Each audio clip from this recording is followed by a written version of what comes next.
Because when you understand why you are the way you are, shame starts to loosen its grip.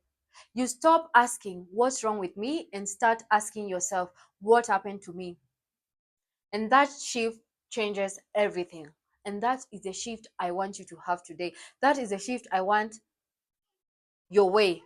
That's the shift I'm praying and sending your way. To start asking yourself, "What happened to me?" Not "What's wrong with me?" Welcome to the Chains and Choices podcast, breaking free from cycles and embracing new possibilities.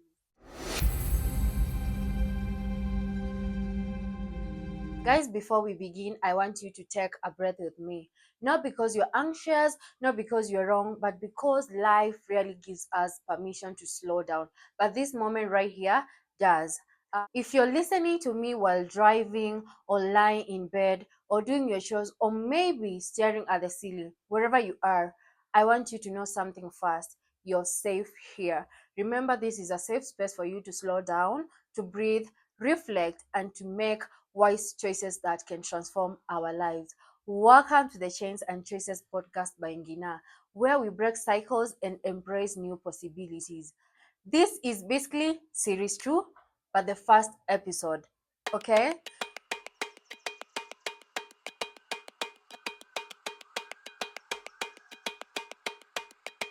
And today's topic is about understanding childhood trauma. We are basically talking about everything to do with childhood trauma, not in a clinical way, not in a blaming way, but in a human way. Because many of us are walking around as adults, trying so hard to be better or to heal. Or rather to change patterns without fully understanding where those patterns began. And today, I want us to start from the beginning. And let me ask you something gently.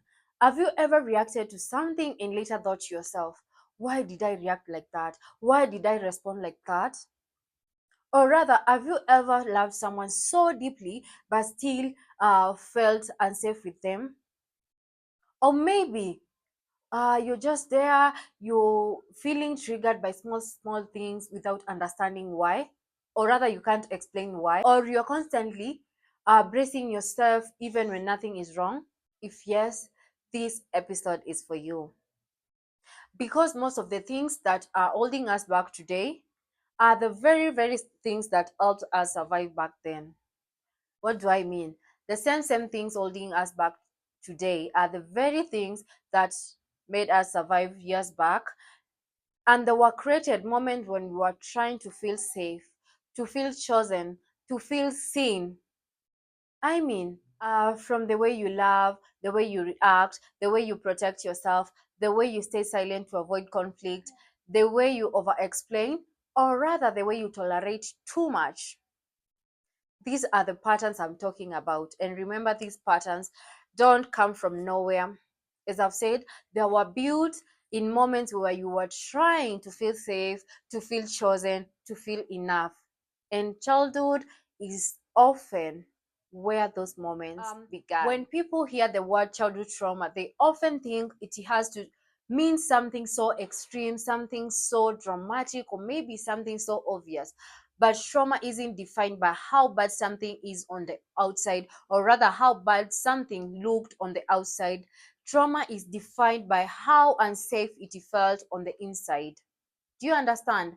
Childhood trauma can come from various things, maybe from abuse, from neglect, from emotional absence, from being unloved, from being forced to grow so fast, from constantly walking on eggshells, or rather from being loved conditionally. Trauma can be what happened, and also it can be what didn't happen.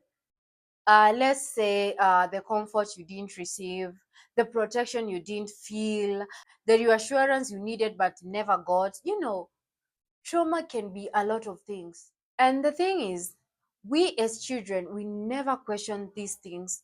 We just adapt. We adapt to them. Growing up, maybe love was conditional. We kept silence just to avoid conflicts. We were never given that space to feel free, to be ourselves, but rather we were forced to grow so fast, to be adults at such a young age. I know we all can relate to this. We learn to read moods instead of expressing ourselves. We learn to stay quiet instead of causing trouble.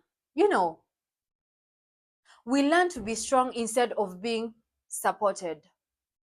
We learn to overgive so we won't be abandoned. And those adaptations, they work for survival. Do you get it? We got adapted to being loved conditionally. We got adapted to just staying silent instead of expressing ourselves. We got adapted to being strong rather than to be supported.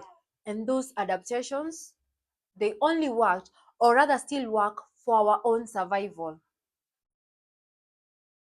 But survival patterns don't expire on their own. You have to, for one, as I said in the second episode of the first series, you have to know them, identify them, embrace them, and question them. If you don't question them, they follow you into every season of your life, no matter where you go, no matter what you do. And that's where the chains begin. How is that? Mhm.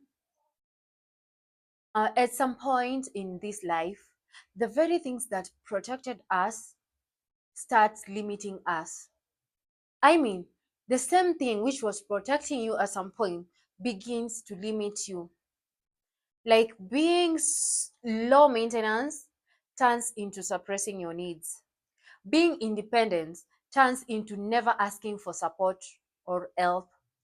Being understanding turns into tolerating disrespect. Being strong turns into being emotionally isolated, or rather, it turns into emotional isolation. And then one day you wake up tired. You just wake up one day and you're like, you want to put everything to an end because you are questioning yourself. Why does the same emotional feeling keep coming up back no matter where I go, no matter the seasons, the circumstances? You might change friendship, you might change location, but the same emotional feeling keeps coming back, keeps knocking at your door every other day. Why?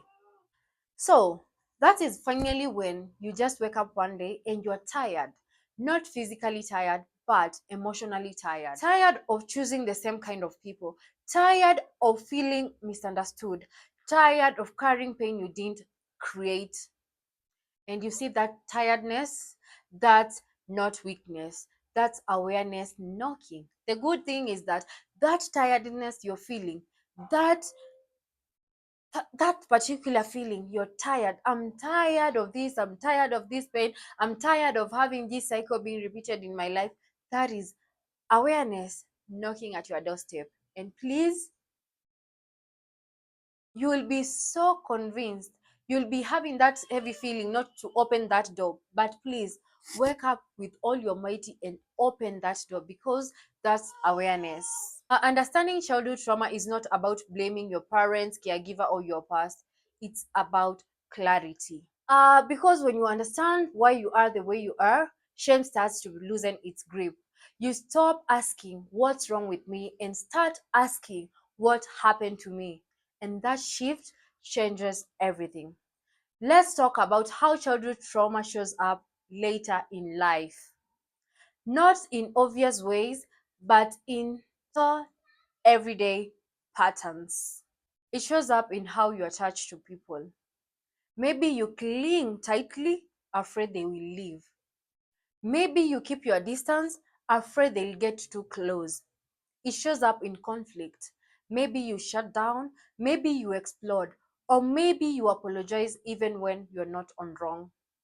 It also shows up in self worth, feeling like you have to earn love, feeling like rest is laziness, feeling guilty for wanting more.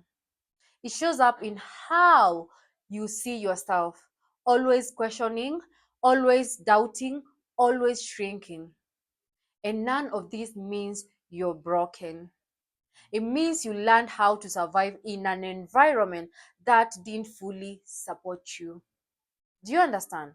That means You learned how to survive in an environment that never or didn't fully support you. I want you to pause for a moment.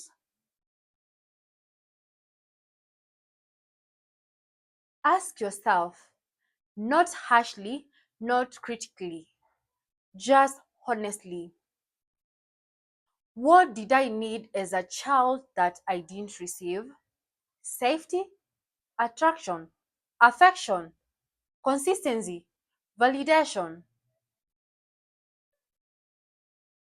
And how am I trying to get that need met today? Through relationship, through achievement, through people pleasing, or through silence. There's no judgment at all in these questions, only understanding. One thing that I want you to know for sure is that healing does not begin by forcing change. It begins by seeing yourself clearly, by realizing that your reactions make sense, your coping makes sense, your fears make sense. Okay? And when you understand that, something softens. You stop fighting yourself, you stop shaming yourself, you stop rushing your healing. You begin to listen. You begin to listen to that inner voice screaming out loud, Ngina, please listen to what I have to say. Please, Ngina, attend to my emotional needs. You understand? And guys, this series is not here to overwhelm you. We are not unpacking everything in one episode. This is just the beginning. In the episode that follows, we will talk about how childhood trauma affects relationship, how it shapes attachment, how it influences boundaries, and how healing actually looks like in real life, not on Instagram quotes. We will move slowly because healing that lasts is not rushed. Do you understand? And as we close today, I want you to take this with you. You're not late. You're not damaged. You are not too much. You adapted, you survived, and now you are learning how to live. That is powerful, very powerful. Your past is not your present. Whatever past you are made of is not what is going to is not what is going to determine your future. The thing is, you're not late, you're not damaged, you're not too much. And again, you're not asking for too much. Because one thing I normally tell myself is that the universe is never on a budget. The thing is, you adapted to that conditional love, to that toxic environment. Yes, you survived. And now you are learning how to live, not to survive. That's the most powerful thing I'm telling you today. Thank you so much for sitting with me today. This is the Chains and Traces podcast by Ngina, where we break cycles and embrace new possibilities. Take care of yourself after this episode and drink your water, breathe, rest if you need to. And remember, awareness is the first step towards freedom. See you in episode 2 of series 2. Bye.